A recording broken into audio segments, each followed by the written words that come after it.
Good afternoon, beautiful beings of light. I'm Priscilla. This is the Crone Zone, Conversations with the Ancients, and we're on Friday, so I'm all discombobulated. Today, we are going to welcome Wisdom Seeker Joan. I hope everybody's here to join us today, and of course, I'm here with my faithful pal, Heather. Yeah. We survived the storm. We survived the storm. Cleaning up. Yep. Bit of a mess cleaning up, but other than that, it's all good. In fact, you can't tell there was a storm around our house now.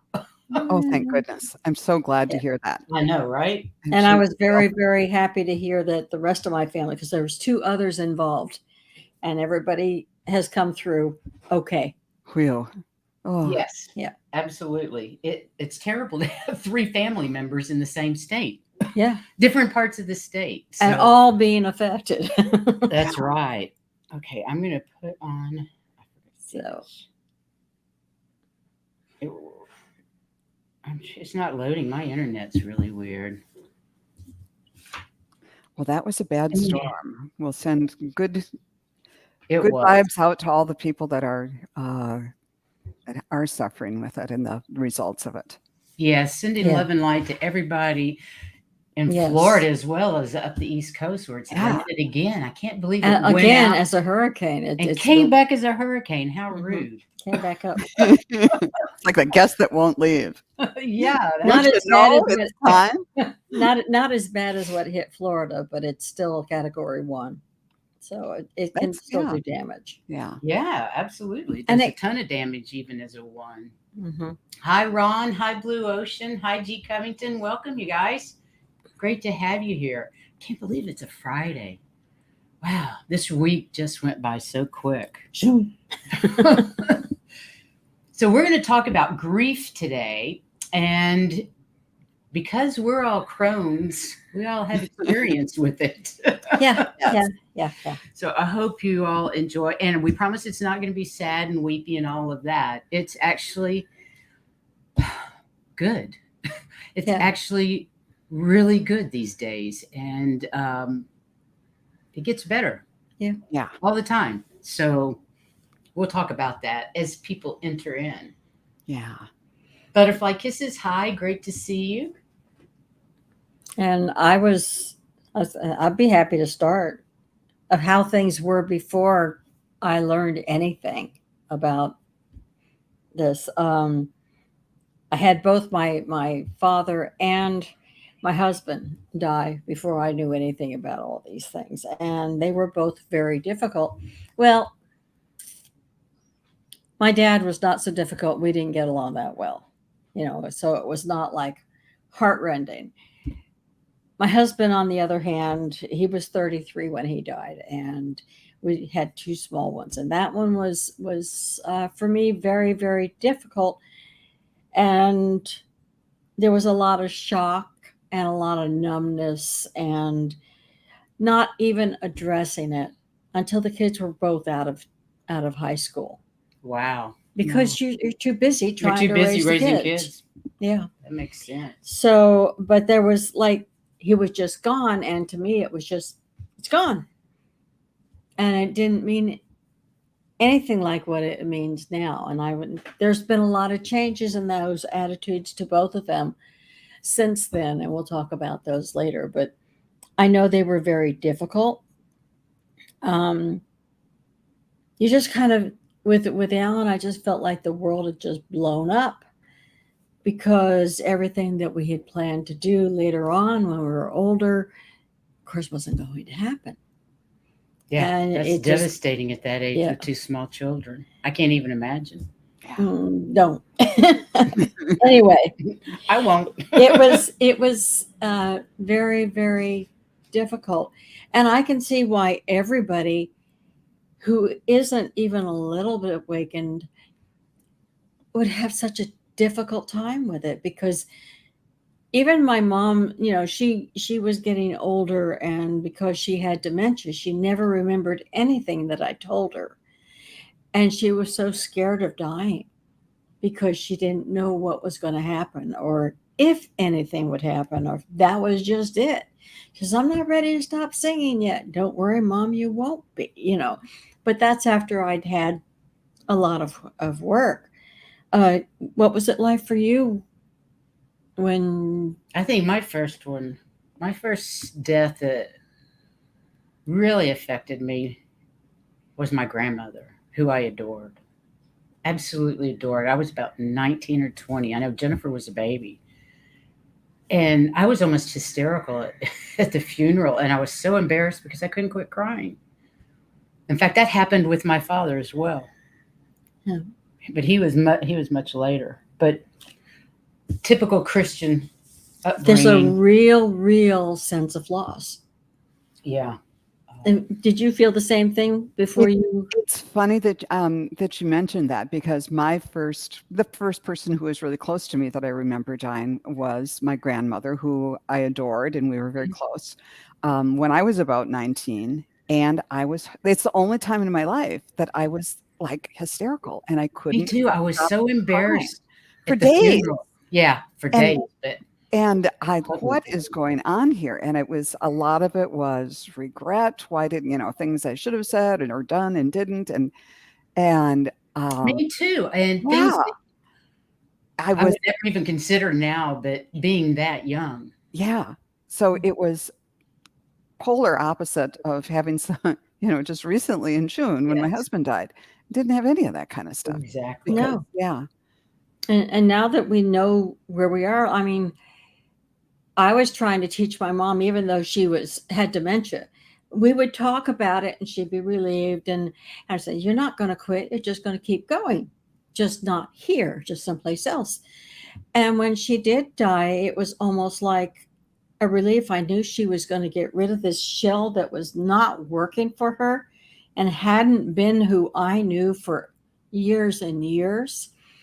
And knew she was so happy. And She was singing again. yeah, I knew She she was was on singing. stage singing. She Yeah. came. I channeled her not too long after she died. Do you remember how long it was? Right. I don't remember. Not too long, but it was funny because she's my nothing-in-law, but she's like my sister-in-law, and I were cleaning up and going through all our stuff to get rid of. And I came across one of these, these yellow straw hats with a big band on it. And I waited till Marianne was looking up, and I came out of the closet where it went, "Hello, my baby. Hello, my dog." And we just all laughed. And she says, "I thought this was going to be so hard to go through stuff, but you're making it easy." And my mom stuffed socks everywhere. And she might have something in the sock or she might not. But we started going through the drawers. And I mean, she had so many clothes and so many dressers of full stuff. And then we wherever it was, we just found another one. There's another sock. We got to be a running joke that we socks all over the place. It was a whole different feeling. It was a relief. She's finally let go of how hard it was to be here. And Yeah. I knew she was happy, and I couldn't be unhappy because I Yeah. knew she was happy. So when exactly, Joan, did you lose your fear of death and dying? When did that kind of change for you? Probably, intellectually, I probably by the time I was in my early 20s, 22, 23, Mm-hmm. kind of understood about the other side. But I think I was probably both my dad and my father-in-law died with exactly a month apart when I was probably 33, and that both of them were long illnesses, and so we knew it was coming. We knew it was coming, and it was finally a release, but it was still more sadness. I hate to say it, No, I understand. a little more sadness than later ones. And this is okay. This is going to be broadcast, but I felt really, really bad about this. That Dad had been sick with brain cancer for like 18 months before he passed.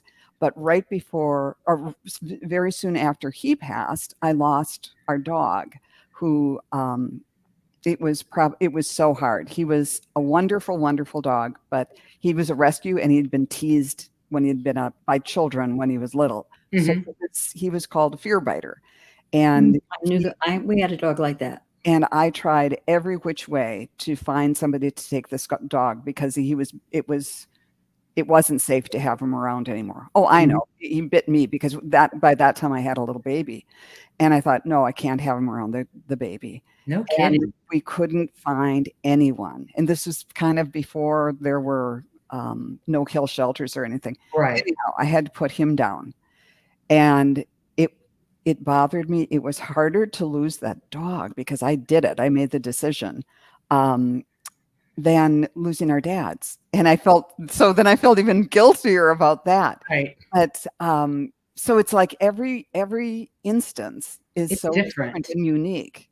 Yeah, losing my heart dog, even though I knew everything was fine, it killed me. It was harder than losing a person. I know it because they're right there every day at your and totally unconditional love. And I mean, that one just killed me. And yet I knew I knew she was safe because I knew who was going to meet her on the other side that collects dog souls and takes care of crossovers and all of that. So I knew exactly where she was going. And the minute that she died, David said, "I'm here." And it was Shushu coming through him to let me know that she was there, safe and sound, just in an instant. But it was still, the loss of her was harder than most humans. I know it. So and then the guilt of that. But I read a book by, I was really interested in astral travel. And what really just got it for me was the book by William Buhlman, Adventures Beyond the Body. And it was basically about astral travel. But there's so much more in the book. And it was just instantaneous. I no longer worried about it. And that was actually, that changed me forever as far as my beliefs in death. But then, of course, I married a psychic who was talking to my father and anybody else that would come through. Yeah. So I was, and that's what healed my relationship with my father's death, not with my father because I adored him, but the anger that I felt that was all subconscious. I had no clue that I was still so mad about him leaving me. And, but that was healed through my conversations with my husband, channeling him. Beautiful. Yeah, it was really beautiful. So that's another one that was unique. There was one, my grandfather passed away when I was 4. And I remember looking, I could see their house from my house. And I remember looking at his house and thinking, yesterday he lived in this house and that house, and now he's not there. And that's like my only memory of it. But he was an old school Catholic who was afraid. And decades and decades and decades later, after my mom died, my mom lived in the house that her great-grandfather built. So she lived in this house. And when she died, my sister and I were in charge of selling the house. And it wouldn't sell, and it wouldn't sell, and it wouldn't sell. And we had one psychic go through it and cleared everything. You know, she was finding things that only... anyhow, we thought she did a really good job. And it still wouldn't sell. So I brought in another psychic who knew the family pretty close. And she said, "Oh, it's your mother's father. He's been here since 1964 when he died." Because he wanted, and he just, he doesn't want to leave because he's afraid of what'll happen, you know, because he thought, you know, all that old school Catholic punishment stuff, God only knows what he did. But so anyhow, she brought in other relatives and they coaxed him through, and then good. It sold like that. Wow. And I kept getting messages through the psychic saying, "Oh, that by doing that, it healed a lot of things for a lot of people on the other side too." But oh wow, that's wonderful. Yeah, so that was great. But I love how the other side has their little lessons to learn and all of that with just like we do in their own ways. Yeah, I found out a lot about what Alan was doing after he died, and he had lessons and a half that he had to go through. Right. And it wasn't till he was pretty much done with those lessons that he made contact with me. And that was through her, which would mean it was like 40 years later. Yeah. Well, it's not Finally like are he done. could contact you any earlier, really. No, he could have through David. He could have, but he never, Yeah, that's never true. would. That's true. Never would. It wasn't till with you, and it wasn't that he was contacting me. He went through you to contact April, who was here. I was Oh, an right. afterthought. He was contacting his daughter. Oh, Right. He was not contacting me. huh. He just kind of turned aside. Yes, I would, and then just talked to her. Okay. So he wasn't contacting me. Right. Wow. So, Well, maybe he still hadn't learned that lesson. and he's still working on it, I'm sure. So Let's say hello to some people in the chat. You want to go ahead and Joan and say hi to some folks? Oh, there's Ruth and Blue Ocean and Damaris, G. Covington. Hi. Hi, Indigo guys. Jaguar and Gina M. Hi, and Butterfly Heather. Kisses. Hey, I want to say hi to Juno. I don't know if she's here, but I know people know Juno of Junosphere, and she. Oh, we all love Juno. Jenna. Yeah, let's just send her some good energy. She hasn't been feeling 100%. So we Oh, usually yeah. do the month Let's- ahead, and I'm just hoping that she's feeling better so that we can tape that. Let's Well, surround Juno. not just for that. I hope she feels better so she feels better. I know. Let's surround her in unconditional love and divine healing, not light, with the energy with this crew. You guys shine your lights towards Juno so she Yeah, feels she'll better. feel it. and She'll she'd feel appreciate the energy from all of us. In fact, I'm getting chills, so I know she's going to feel that. She knows how much we all love her. Yes, Yeah. we do. And we have to have her filming. We have to have her. We, Yeah, let's we get need with her channel. We like her work. She does hard work for all of us. I love it. Oh, she does. Thanks, Gina M. That's great. And Lady Saul is here. Hi, Lady Saul. Hi, Lady Saul. Great to see you. Great. Okay, let's see. We actually had to look up, Joan and I looked up the stages of grief, which are shock, denial, anger, and sadness. But it doesn't have to be any of that order. It can go all over the place. And it doesn't actually have to be all four of them. But I hit all four with Alan. But that's when I was very young and I Yeah, that makes didn't know sense, though. anything. Yeah, but I did hit all four. I've Yeah. got ones like the denial, anger, let's see, bargaining, and Bargain. acceptance. 1, 2, 3, 4. I think there's another one too. I have shock, denial, anger, and sadness. It's Huh. the four that I read. I've got, denial, anger, bargaining, and acceptance. I That think sounds there's like another one. Stages of death. Yeah. Yeah, and it was They're very so funny. similar. It was so funny because my second husband used to, they asked him about his daughter who had died when she was an infant. And he just rattled, oh, I went through all those things. And blah, blah, blah, blah, blah, blah, blah, blah, blah. And that told me, no, you didn't. Or you would not be able to just rattle them off. Yeah. Yeah. So, no, you didn't Well, go through it's that. like you busy yourself in work so you don't have to feel. Mhm. When David died, my doctor gave me Xanax and to calm me down, just to take the edge off. And I took it for one day and I said, I really don't want to take this. I need to feel what's going on. I don't want to live in a cocoon for however long these pills are. I want to know, I want to feel whatever it is I'm supposed to be feeling here. Well, I felt a lot without a doubt. But I think that's important rather than going to denial, because to me, just being zoned out like that is a stage of denial, I would think. And to me, yes. Yeah. Yes. So I didn't want to experience that.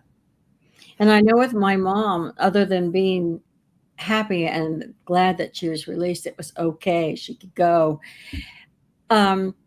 She didn't necessarily talk to me, although I think she did communicate that way. But I have one of these picture frames that changes the pictures and has my grandkids in it. And your my mom's picture ended up in there somehow. I don't know how, because it's the picture from my daughter's wedding and they did not come to it. So, Right. right. Huh. But almost every day, at some point, she will pop up and I'll see her and say, "Hi, Mom," and go on. She puts in an appearance every once in a while, almost every day. I love that. Yeah, More than one time a day, I think. sometimes. Oh, one of my favorite appearances like that was when my sister and I were working on Mom's house, tried to get it ready to sell. And we met there on a cold January day, January 18th in Minnesota. It's very cold. And that's my bet. mom's birthday. So we were in the living room and said, "Happy birthday, Mom." And we said it together. And immediately this lamp that hadn't been working came on. Oh, I believe that's it. cool. That's very You gotta cool. tell her about when David was trying to get a hold of her, and we had just moved down here, and it was at night, and your daughter was here too. My daughter and my grandkids were here, and the smoke alarm went off. No And reason. For no reason. And I just thought it was a battery thing, but it was weird. There was no pattern to it, like a normal going off. No rhyme or And reason. my daughter all of a sudden said, "Do you think that's Poppy?" And it was like, beep. So we started asking it yes and no questions. Two beeps for no, one beep We're for getting yes. one beep and two beeps. And that was really the first time he contacted me that I was aware of it. He'd probably been trying forever, but nevertheless, this was about 6 months after he died. And from A year, maybe. no, I don't. No, you're right. No, You're it right. was just right after we moved here. That's right. And it didn't take us too long to get here. No, I should have That's how thought he of that. first- Something somewhat similar happened just recently. They say to change the battery in the smoke alarm every, at We the do every equinox. year. And I hadn't done it because I thought I'm going to wait till somebody's here, just in case I fall off the ladder, because it's Right. at the top of the stairs. And all Yes, of and we have 12-foot ceilings, so we don't do it without somebody here. And so the only time there'd been someone staying overnight since my husband died was just earlier this month. One of his friends came through and I offered him a place to stay until he was going off somewhere else. Uh-huh. So on that one night, 3:00 in the morning, beep, beep. And that came on.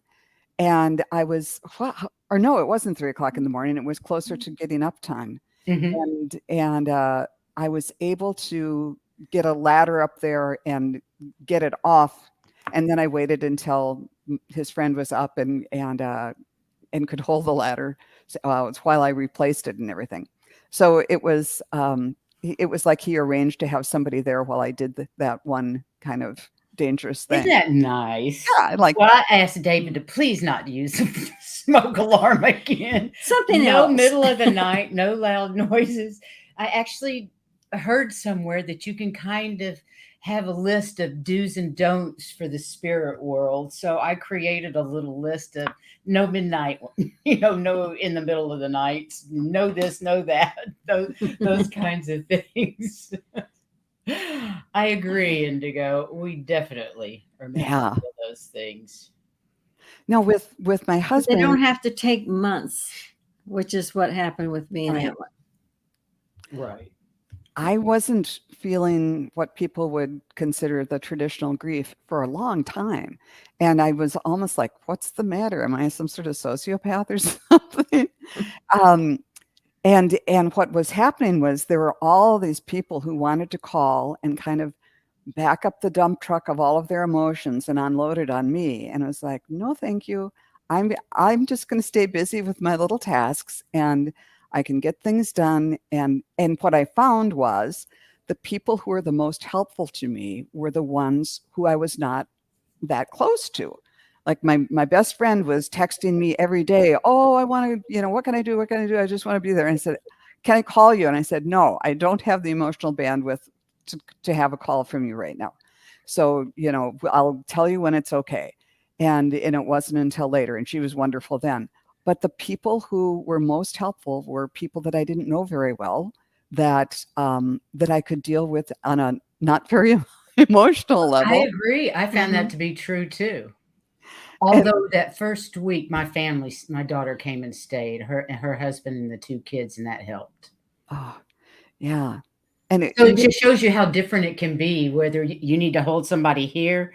I needed that unconditional love for my family, and they came. We lived out in the country, so they came and stayed a week to make sure oh, that. that's nice. But then I also had Heather, so that was Yeah. really helpful too.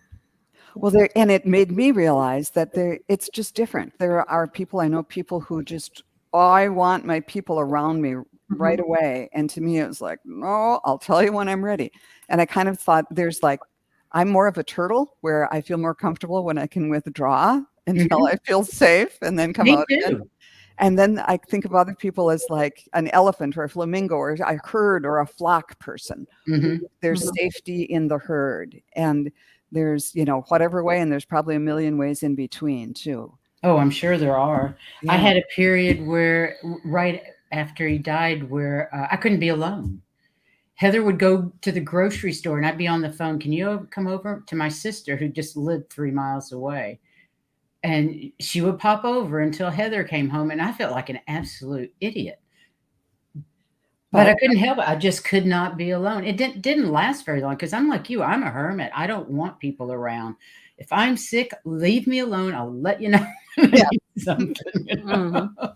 Just let me wallow in self-pity but for some reason in the beginning, I just did not want to be alone. Yeah. And I really haven't looked at that to see why, but maybe the answer. Yeah, it doesn't matter because things have changed so much since then. The more enlightened you become, the more, whatever. It was a life choice. It was a part of their contract. It was an exit point. You're gonna see them when you're over there. They're standing right here. Yeah. It's just changed everything about how I view death. It's just another phase of life. There's no death. No, it's the container. It's so comforting. It's so comforting to know that I get to see David first thing when I go to the other side. He's going to be there with all the people I love the most. Probably mostly animals, but yeah.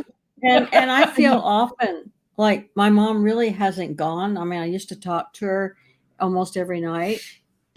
I still do that. Yeah. And excuse me, with her dementia, it was like talking to a stranger.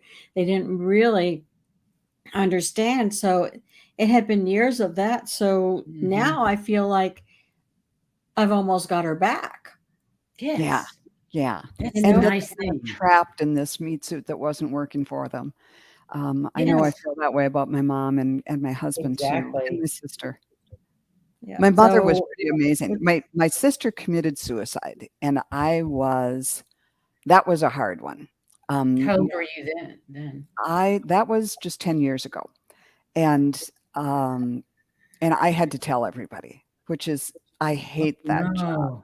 Because people are going along their lovely lives, and you're going to tell them something that's going to absolutely crush them. And that is no fun to do. So, but the person who took it with the most grace, the person I was most worried about, was telling my mother, who was in her 80s by this time. So I got several bouquets of flowers, and I came down and talked to her, and I told her that what had happened. And her immediate reaction was to say, "Oh, that poor dear. At least she's not suffering anymore."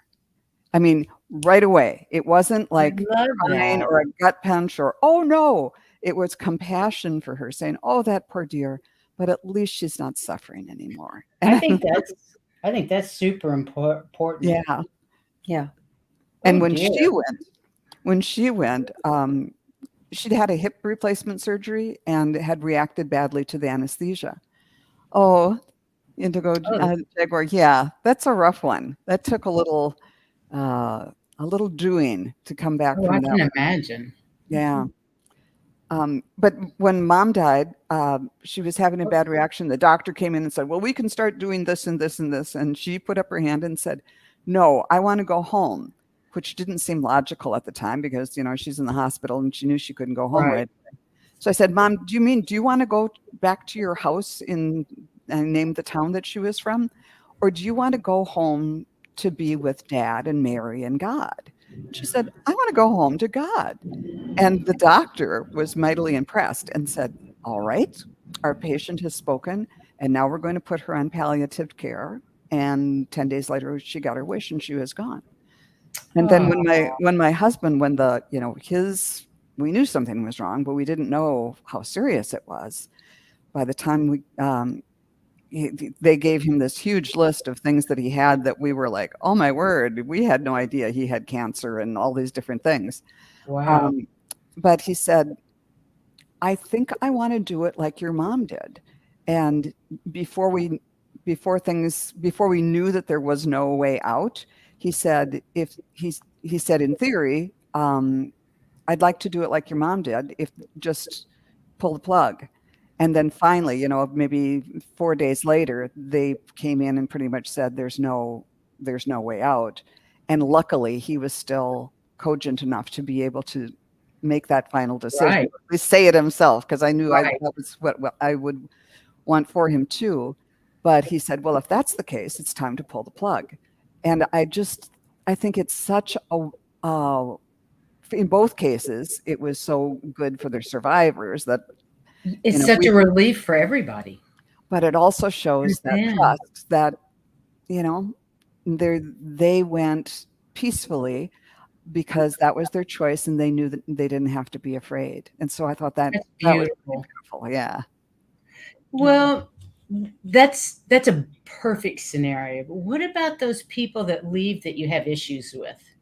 Like I had trouble with I had a very rough relationship with my mother, and I hadn't spoken to her in 2 years when she died. As a matter of fact, I was on the way to her house. She had dementia. Okay. She had dementia, but she would have moments of lucidity. But I didn't speak to her for 2 years before she died. And I was on the way to her house when I got the call that she had passed. And once I started channeling, she approached me and I didn't want to know. I refused to talk to her. That lasted about 6 months. And I finally went, what the hell am I doing? I made the choice to go to be her child. I picked her as my mother. My soul contracts were involved in this. It's a two-way street. This was meant to happen the way it happened. And so I invited her back in and we healed the situation. Oh, beautiful. It was absolutely healed. And I feel so sorry for people that can't do that. Yeah. We're fortunate that we can fix our mistakes. Yeah. And after the fact, whereas most people don't have that luxury. And so I'm very blessed because my mom, she's not around all the time. She's not one of my guides, but she checks on me and I check on her. And because I could feel the love. Yeah. I may not have felt it while she was here, but I certainly felt it after she left. And all the learning that we've been doing over the last few years, it all culminated in that. And I'm very grateful and thankful that I was able to do that. And I had a similar situation with my father. And it wasn't until I realized everything, and with your help, about the contracts and how we chose that person. And they're simply doing what we asked them to do. That I was able. Thinking? Yeah. What was I thinking? Yeah. That I could actually communicate with them. I didn't want to.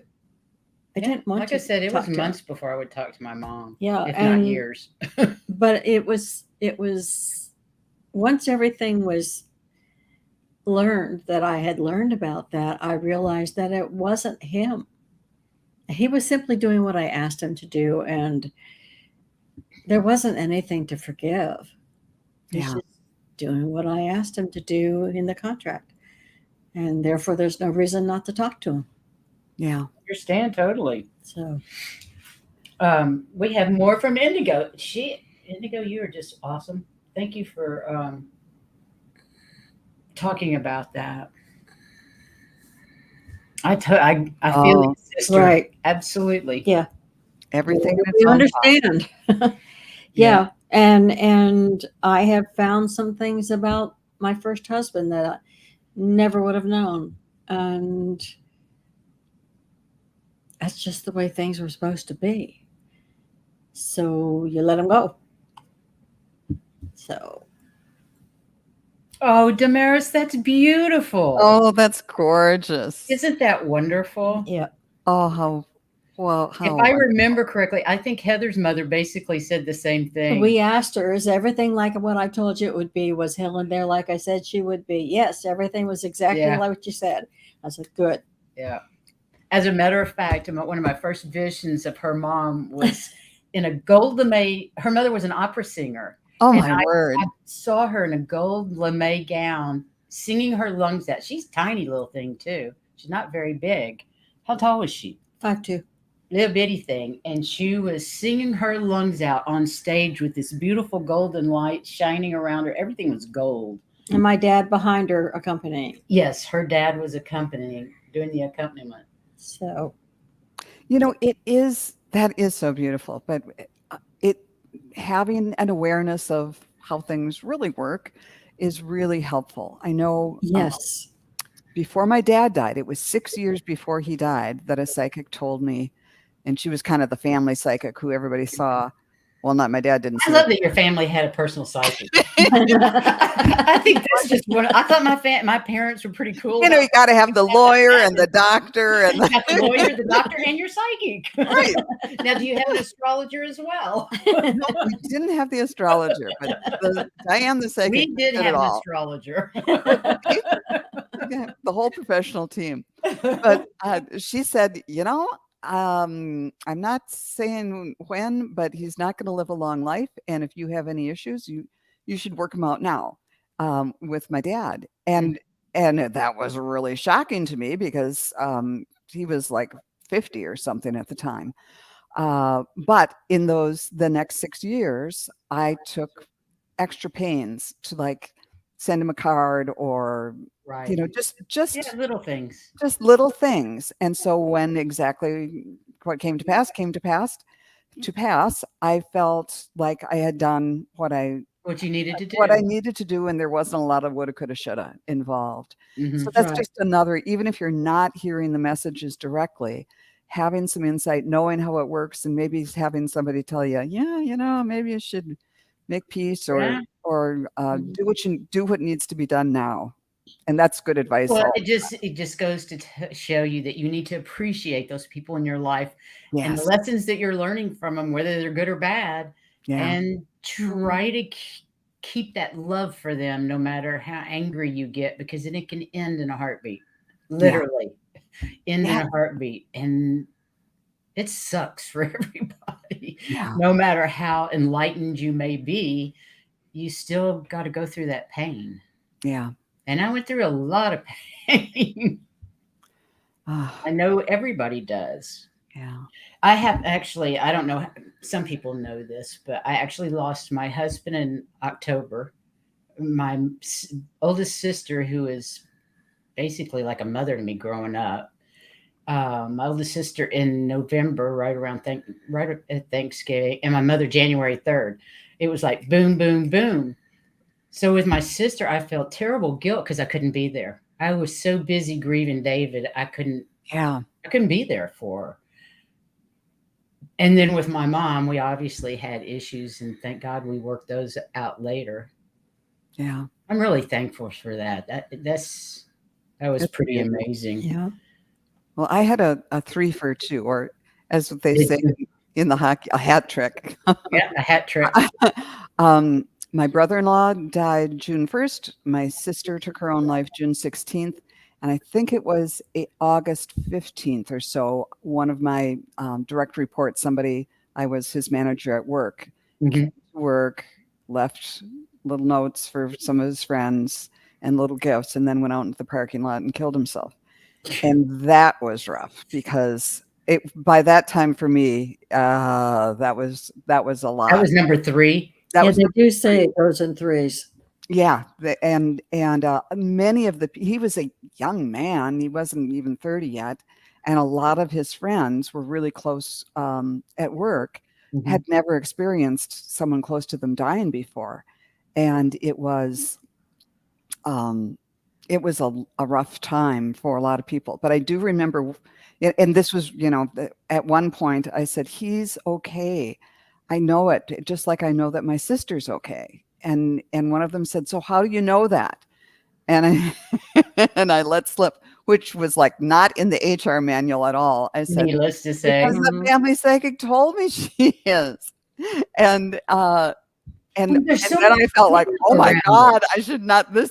I can imagine. This is not something I should have said. But months later, somebody came to me, one of the friends came to me and said, "You have no idea how much help you've been to us," as they were processing that. And I read between the lines thinking, well, they probably went to see somebody or a medium. Yeah, that makes sense. And yeah, so I guess I'm glad it leaked out. And You helped them. I don't work there anymore, so the management can't get down on me for not being the professional. Oh, but you helped those people so much by doing that. Yeah, because they were just lost. And the stigma behind suicide religiously is so horrendous. Oh my God. Mhm. Yeah. And that's just not the way it happens. They may have some time to deal with why they did that. It may take longer for them to move on because of it, but there's no shame or judgment on the other side for any of it. Yeah. And I get that time and time again, that from entities on the other side, it's all about that unconditional love and compassion for us that are in these human suits going through these human lifetimes. Yeah. They have great love and compassion for us, and certainly no judgment. I've seen a lot of regret at how they've treated people before they left. Mm-hmm. But it's just like someone who has Alzheimer's or has horrible physical problems. Would you wish them back in that body or mind and to be in horrible pain? No. Absolutely not. And yeah, I believe in euthanasia. If that's what you want, I think that's what you need to do. And if I become incapacitated, I hope that someone will take pity on me if I'm in that type of situation. I don't want to live like that. Who does? Yeah, exactly. Hopefully, from what I've been told, that's not going to happen. So everyone, make sure you have, the DNR and what are all the legal papers so that your wishes are known ahead of time. That's right. That people who, living wills and all of that, which I have down to the T. If my daughter's watching, I have it all in order. Yep. And you're responsible. And mine's not on at all. No, I did it when David died. I realized, I need to do this. Yeah. When Ellen died, right I away. took care of it, but I have not done a thing since then. And the kids are all grown, so yeah, I don't think they're going to. Time to change things. Probably so. Do we have any other comments? Yes. Damaris I was just saying that to a friend. Yes. Yep. You really do need to have your papers in order, and the younger the better. Seriously, you never know when something's going to happen. And believe it or not, I was able to handle Alan's death in a reasonable way. Quickly, even the lawyer said he'd never seen anybody so excuse me, I'll get rid of that. So organized. And it's only because he would do something and then he'd say, "Now, if something happens to me, this is what you do with this." And did something else and do something. If something happens to me, this is what you do with this. This is what you do with this. So after he died, I went down and I'm going, okay, that's what I do with this. That's what I do with this. So the first time we went into the lawyers to try to help get things all settled, every time he asked for something, I just handed it to him. which Yay. drove him nuts, but it was good. Like, oh, there goes my billing time is way down because Yeah, So it much for was. making any money off of this. It was. another good reason to do it. Do we have any questions from the chat room? Oh, I love this. Indigo, you were just so funny today. She wants to meet Monet and paint with him at his beautiful house in France. Well, maybe we can all join you. That sounds pretty good to me. I've been to that house. That's so beautiful. The Have you garden. really? Monet's garden, yeah. I've only been to Paris. I haven't seen a lot other than Paris, except for driving through briefly. And Greece and England. No, I'm in France. Oh, in France? Yeah, I haven't seen much of France, just Paris. My daughter taught English there in an immersion class, and I went to visit her one. And it was I flew into Paris, but then took a train like 2 to 3 hours later to get to her. And it was completely different. It was Oh yeah. Was it everywhere you went, you walked. You walked for 1.5 miles to get to a bus to go someplace else. Wow. I didn't have that experience. I'm going, okay, I wasn't used to walking at that time, and boy, I learned. But only the French women. I think you have to be born French to be able to walk in the cobblestone streets With in high heels. heels. I know. I don't know. know how There they must be do it. something in the bread or the water or something that allows them to do that. Oh, Anyhow, yeah. Anyhow, so also, I think we should make it important. We need to note it, that it's important to realize that you can have grief for a lot of things. It's not just the death of a loved one. It could be your death of your pets, the death of a job, a divorce.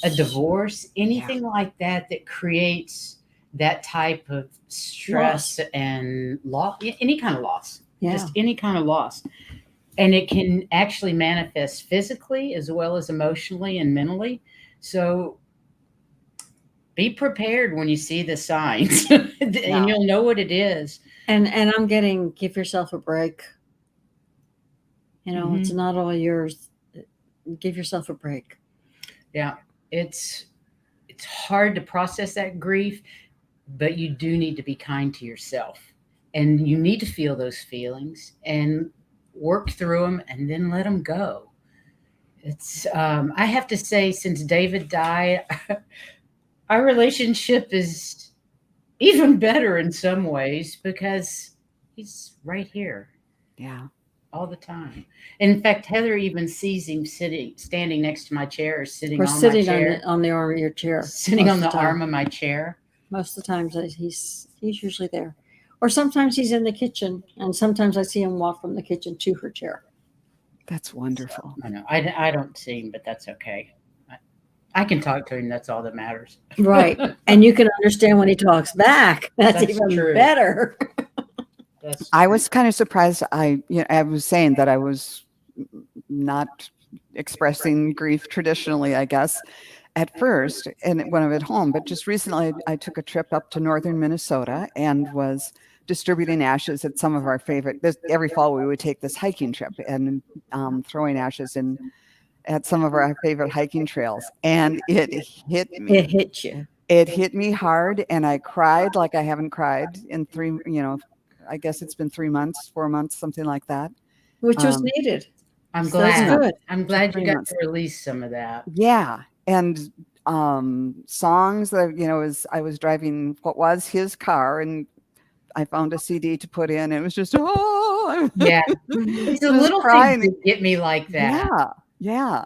A So- song on the radio or. Right. Yeah. So I'm glad that it made me feel human, at least, that I'm not just this automaton.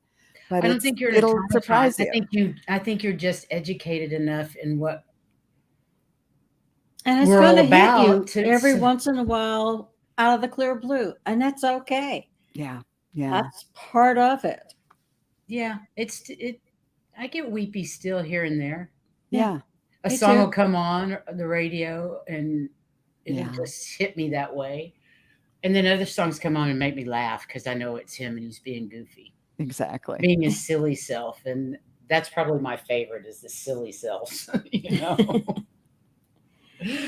So And then- how about, we've got about 10 minutes left. Do Okay. you guys want to do some cards or anything? That's up to you guys. Do you feel like it, or you want to have something more I'd that be- you would like to say? There's only one other thing I wanted to say, and that is one thing that's been helpful to me is I kind of take care of my late husband's sister, who's in her 80s, and she's a widow too, of course. And when we start talking about things and I start saying, oh, I should have done this, and she'll go, stop right there, and she'll catch me.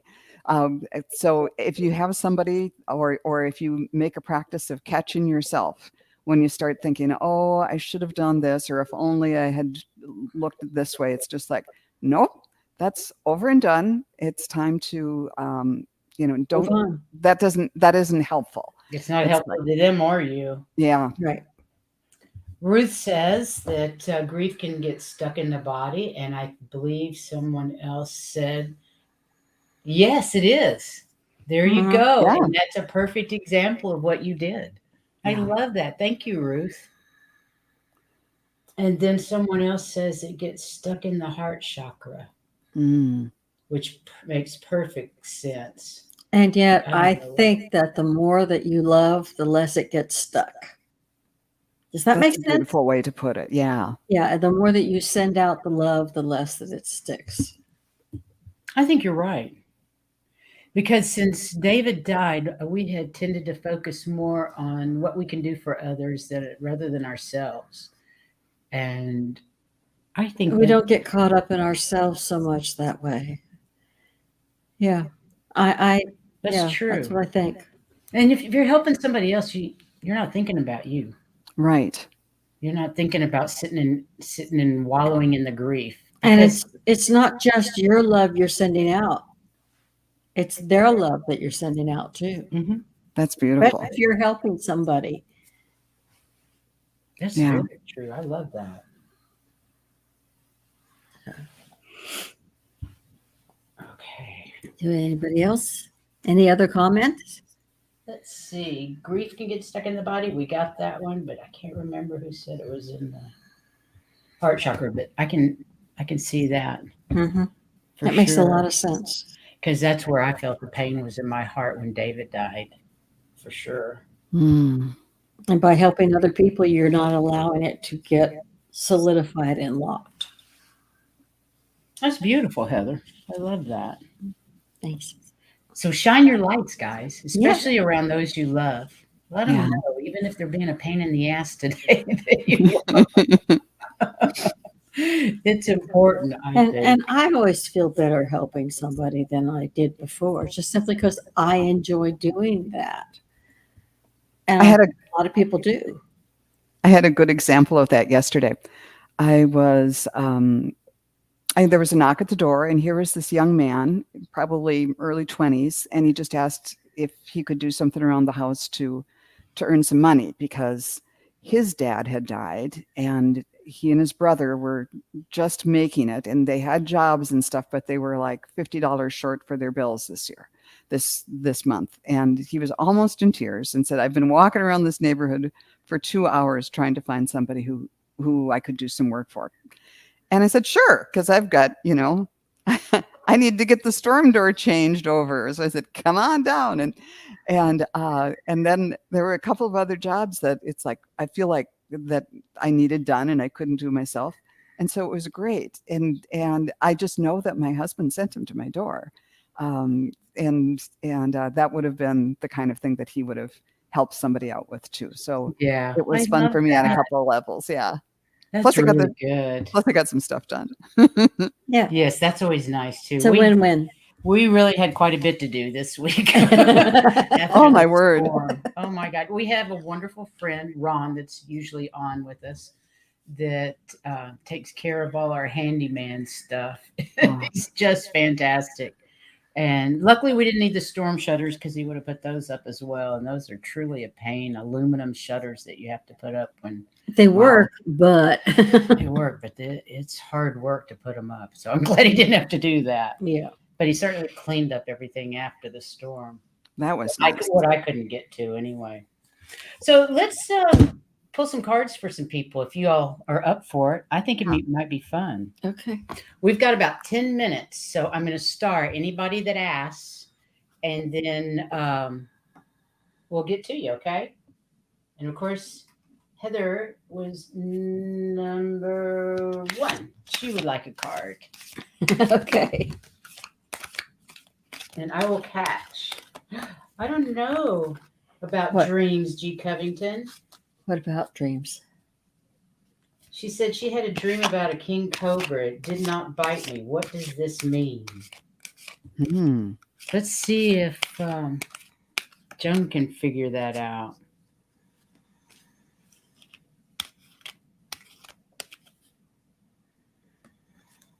Let's see. Spirit, what does this mean? It's G. Covington. Yeah. Is she Genevieve or Guinevere? I can't remember. I'm kidding. She didn't get bitten because her energy is such that the cobra knew that it was But why was it there? too good. I'm getting that too, that the cobra, the one I'm seeing is in a basket and it's trained. And the trick is that, here's this lethal, this animal, this reptile actually with a lethal bite. And you're charming it. You're playing music and you're keeping things safe. Was you know Wow, what? that's beautiful. I didn't hear it. I couldn't hear it. That she's like the snake charmer and is taking what? something Snake like charmer. Oh, playing the music and the cobra coming up yeah, out of the it basket. just came into my head also that we had been talking about the Sophia, who and represented the snake. Okay. And so it's the feminine energy. Huh. Well, that would be the Kundalini energy, wouldn't it? The Sophia. I don't know. We were talking about because they were talking about how. I think you have the wrong show. It's not the Sophia. It was the Aztec monument with the snake around it. No, but they were talking Kukulkan. about but they were talking about Sophia being God energy and the one that knew what was going on. What does that have to do with the snake? I'm confused. She was the snake in the tree. In Oh, the serpent in the Garden of Eden. Hello. Bringing knowledge to Eve. Okay. Does that resonate with that at all?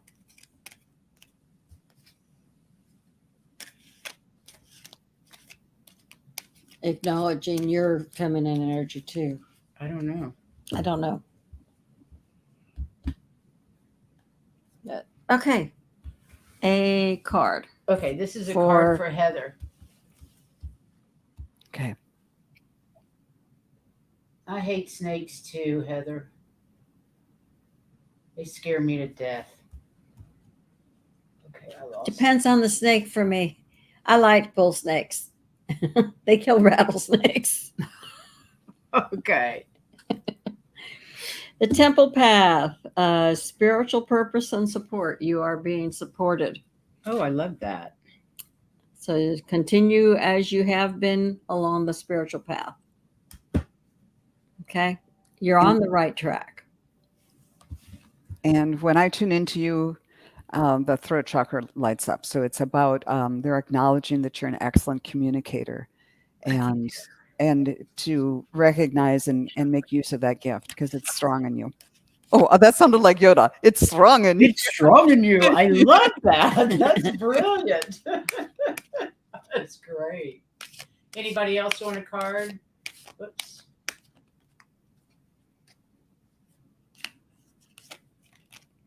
I think that is G. Covington. And she says, thank you, Heather. And Damaris would like a card or a little read if you want to, Joan. Okay. Damaris Wilson. Okay.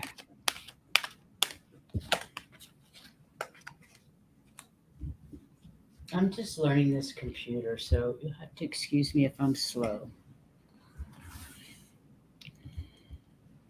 I love being able to put people up.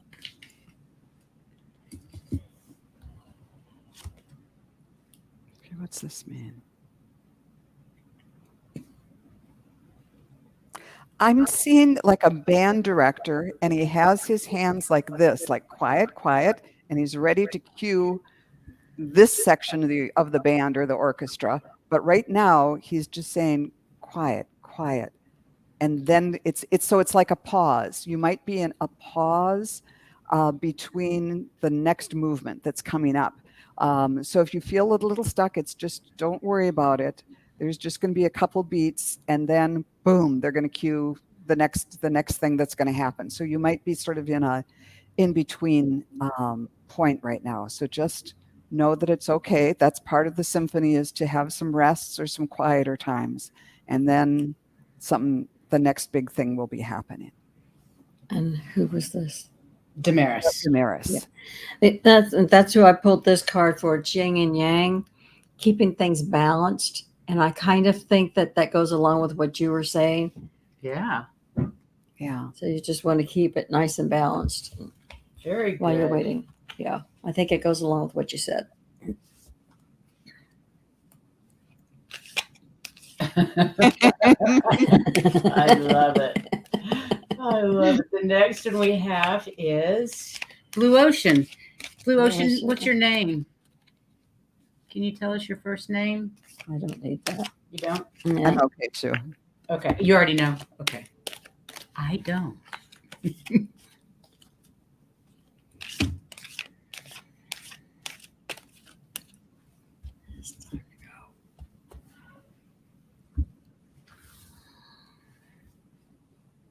We've got two more and then we'll have to leave. Go ahead, Heather. I'm going to take a while, I think.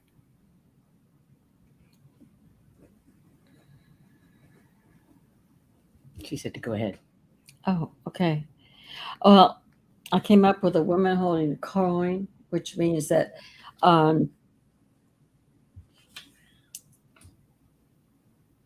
it's has to do with health. Keep going with your health, good health, and money, and value. And there's somebody coming into your life that's going to help you with that. Ooh, sweet.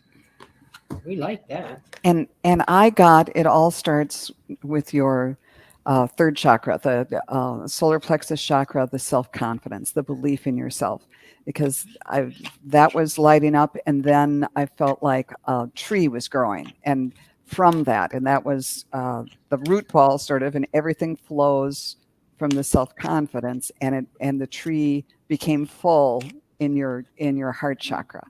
So Oh, that's beautiful. all of that, That's cool. so it's almost like the self-confidence is related to the love, that you can truly love more fully if you believe, if you accept and believe in yourself. Lovely. So the person she's going to meet may be herself. To help her Maybe. get those things. Yes, I Yes. love that. That's beautiful. Okay, who else? Sure. Sharon Sipe, You the betcha. Superwoman. This is an honor. Superwoman Person Sharon Sipe, absolutely. I want to thank everybody that came today from Facebook or YouTube. We so appreciate you, and all the moderators out there. Thank you for all your help. And chat room, we love you so much and love for you to participate. And thanks for all your comments. We really appreciate that too. And you know that we love you guys, and we're sending love and light to everybody all the time, because that's kind of what we do.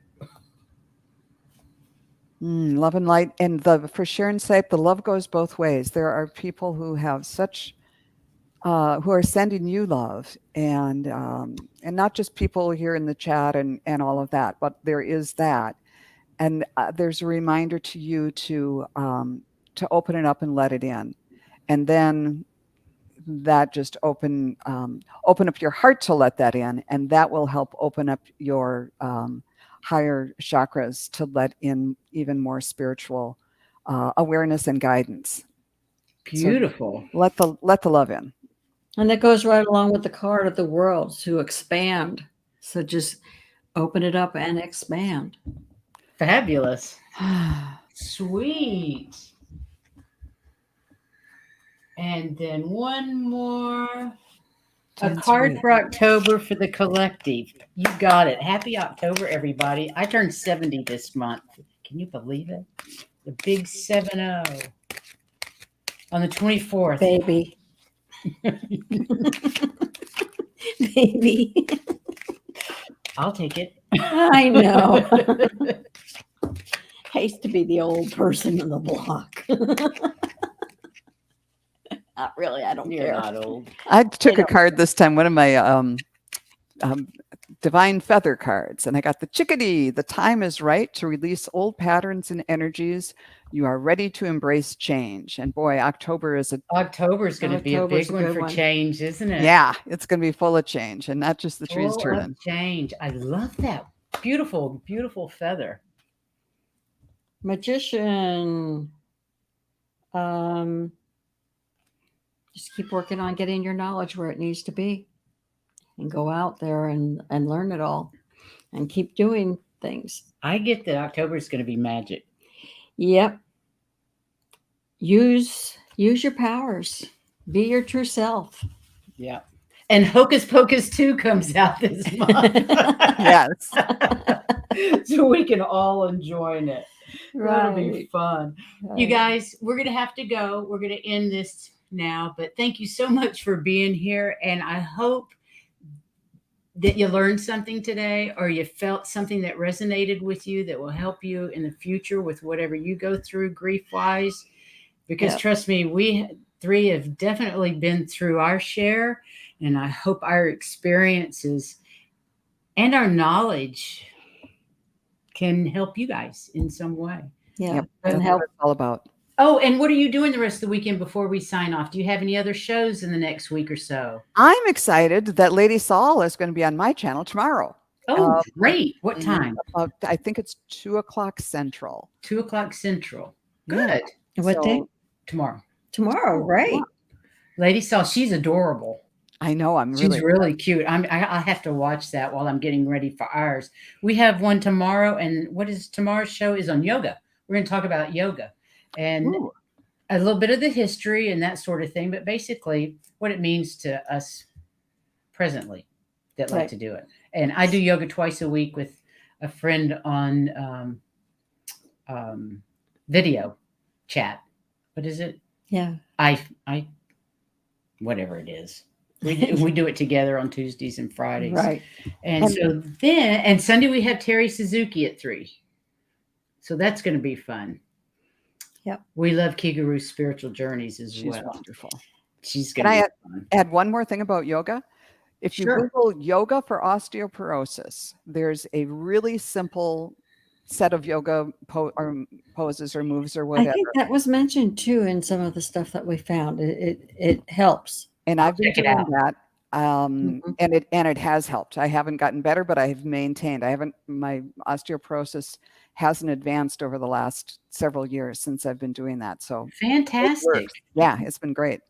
Well, I hope it's helped mine. I don't really know. And until we meet again, please make sure you keep spreading your light out and helping everybody in the world with your unconditional love. Absolutely. Yes. And please like, subscribe, and share. We'd really appreciate that. But all in all, just go shine your light. And we'll Mhm. join Joan tomorrow for hers. And hopefully we'll see you guys back for our show tomorrow. Until then, we sure Bye-bye. love you guys. Take care. And Love thanks you all. again. Thank you.